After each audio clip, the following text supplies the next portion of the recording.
1,90,000කට මේ Huawei Nova 15 Ultra device එක ඔයාට වටිනවද? ඒ ගැන දැනගන්න දිගට මේ වීඩියෝ එක බලන්න කියලා මතක් කරනවා. Hi guys, welcome back to MH Pedal. අද අපි බලන්නේ Huawei Nova 15 Ultra device එකේ design, performance, camera සහ ඔයා මේ device එක ගන්න කලින් දැනගන්න ඕන හැම දෙයක් ගැනම තමයි මේ වීඩියෝ එකෙන් කතා කරන්නේ. අපි යමු වීඩියෝ එකට. First impression එකම premium feel එකක් මේ device එකේ තියෙනවා කියලා ඔයාට බලා ගන්න පුළුවන්. විශේෂයෙන්ම slim body එකක්, curve edges, ඒ වගේම glass finish එකක් එක්ක අතට හොඳ comfortable feel එකක් ඇත්තටම ගන්න පුළුවන් කියලා ඔයාලට මේක දැක්ක ගමන් පේනවා. මේ device එකේ body එක strong විදිහට එයාලා නිර්මාණය කරලා තියෙන්නේ. ඒ එක්කම මේ device එකේ තියෙන color set එක gradient colors mix වෙලා තියෙන colors ටිකක් තමයි අපිට බලා ගන්න ලැබෙන්නේ. ඒ නිසා මේ device set එකේ තියෙන colors නම් මාරම විදිහට ලස්සනයි කියලා කියන්න පුළුවන්. ඒකම iconic look එකක් විදිහට තමයි මේ පාර අපිට 15 series එක බලා ගන්න ලැබෙන්නේ. මේ device එකේ තියෙන design එකත් ඒ වගේම build quality එකත් ගැන කිසිම complaint එකක් කරන්න නැහැ. මොකද ගොඩාක් හොඳට මෙයාලා මෙන්න මේ device එකේ design and build එක නිර්මාණය කරලා තියෙනවා.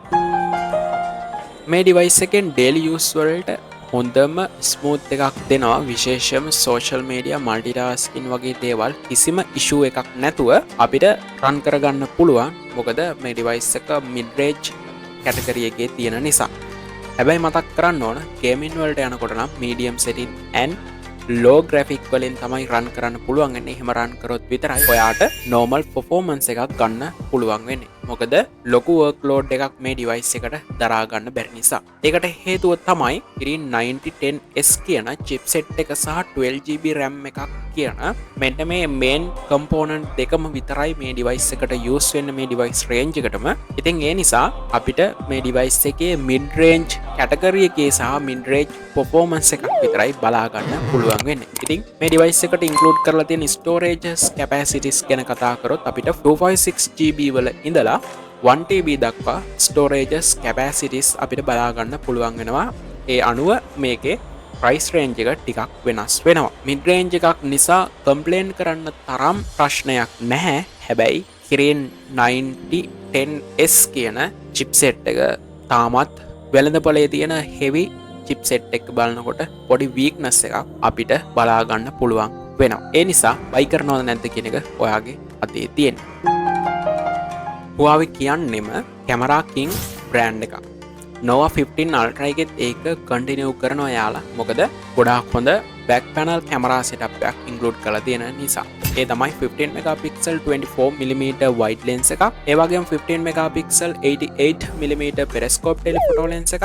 ඒක 15 megapixel 13mm ultra wide lens එකක් විදිහට lenses තුනක් මේ device එකේ include වෙලා තියෙනවා. ඉතින් ඒ නිසා යාලා සඳහන් කරනවා back එකේ තියෙන camera setup එක use කරලා ගොඩාක් හොඳ quality එකක් තියෙන photos ඒ වගේම හොඳ videos අපිට ගන්න පුළුවන් කියලා. ඒකම AIත් මේ device එකට use කරලා තියෙන නිසා photos enhance කරලා ගොඩාක් හොඳ sharpness විදිහට capture කරලා අපිට output එකක් දෙන්න පුළුවන් කියලා එයාලා සඳහන් කරනවා. ඒකම ගොඩාක් හොඳ wow camera එකක් මේකේ front එකට දීලා තියෙනවා. එයාලා 15 megapixel lens එකක් තමයි මේකේ front selfie camera එකට use කරලා තියෙන්නේ. ඒ නිසා ඇත්තටම ගොඩාක් හොඳ performance එකක් සහ ගොඩාක් හොඳ quality එකක් ඒ කැමරා එකෙන් අපිට output එකක් විදිහට ගන්න පුළුවන්. ඒක යාලා mention කරලම තියෙනවා. ඉතින් ඒ නිසා මේ device එකේ front camera එක super කියලා කියන්න පුළුවන්.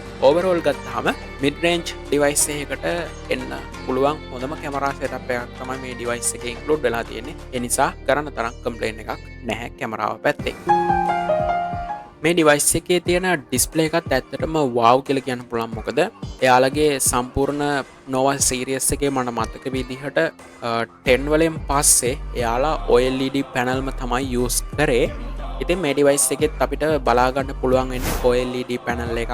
ඒකම හොඳ refresh rate එකකුත් එක්ක හොඳටම calibrate කරපු colors මේ device එකේ මේ OLED panel එකෙන් අපිට බලා ගන්න පුළුවන්.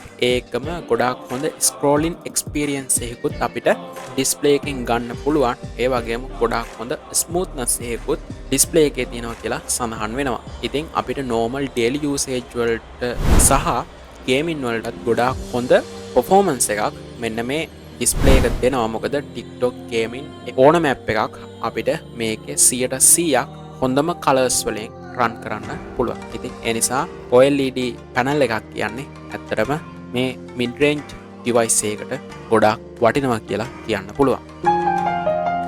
මේ ඩිවයිස් එකේ මිලිඇම්පියර් 6500ක බැටරි කැපැසිටි එකක් බලා ගන්න පුළුවන්. ඇත්තටම ටිකක් ලොකු බැටරි කැපැසිටි එකක් තමයි මේ ඩිවයිස් එකේ බැටරි එකේ තියෙන්නේ. ඒකම මම හිතනවා බැටරි එක ටිකක් ලොකු නිසා මේකේ තියෙන වේට් එක ඇත්තටම ඔයාට අනුව ටිකක් වැඩි වෙයි කියලා.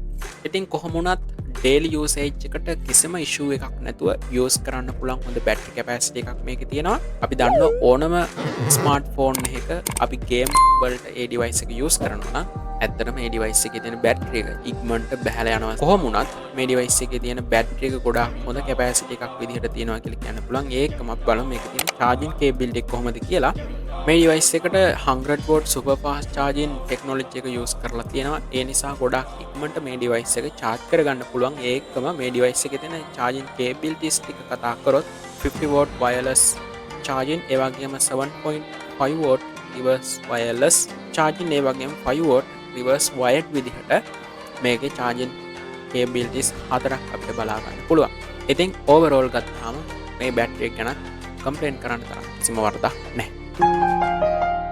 ඕවරෝල් ගත්තහම මේ ඩිවයිස් එකේ තියෙන හැම දෙයක්ම ගොඩාක් හොඳට මිඩ් රේන්ජ් එකට ගැලපෙන විදිහට යන නිර්මාණය කරලා තියෙනවා. ඒ නිසා කම්ප්ලේන් කරන්න තියෙනවා නම් තියෙන එක දෙයක් විතරයි. ඒ තමයි මේකේ තියෙන performance එකේ weak එක විතරයි. ඔයා Huawei fan කෙනෙක් නෙවෙයි නම් සහ ඔයාට අනිවාර්යෙන් මතක තියාගන්න ඕන දෙයක් තමයි මේ ඩිවයිස් එකේ Google supported නෙවෙයි. මේක ලිමිටේෂන් ගොඩක් තියෙනවා. ඒ නිසා ඔයා මේ ඩිවයිස් එක බයි කරනවා නම් මේ දේවල් ගැන දැනගෙන බයි කරන්න කියලා ඔයාලට මතක් කරනවා. අනිවාර්යයෙන් Google ඕන කෙනෙක් නම් මම මේ ඩිවයිස් එක රෙකමන්ඩ් කරන්නේ නෑ ඔයාලට. ඉතින් ඒ නිසා මේ ඩිවයිස් එක ගැන මොනවා හරි වැදගත් දෙයක් ඔයා දැනගත්තා නම් වීඩියෝ එකට ලයික් කරන්න, කමෙන්ට් කරන්න, ෂෙයා කරන්න.